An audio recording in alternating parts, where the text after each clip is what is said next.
So good morning everyone. Shout out kay Brother Jimmer na ni-request to. I'm using the A85F Shure microphone adapter and pitchfork, a guitar pedal for lowering or making the key higher, no?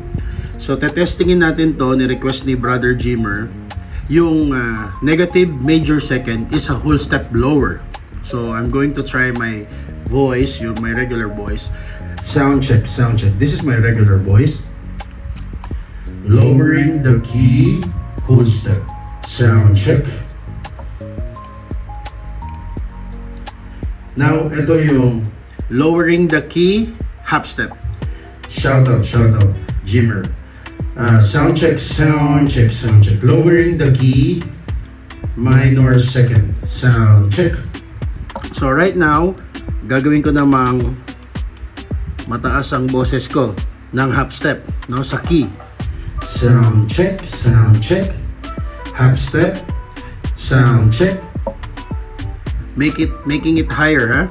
Ito yung whole step.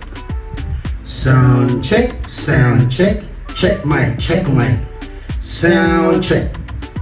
So I'm going to try the other value. Sound check.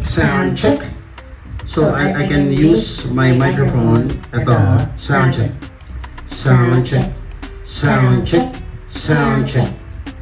So pwede ko nang magamit ang aking microphone sa guitar pedal ko using the Shure A85F.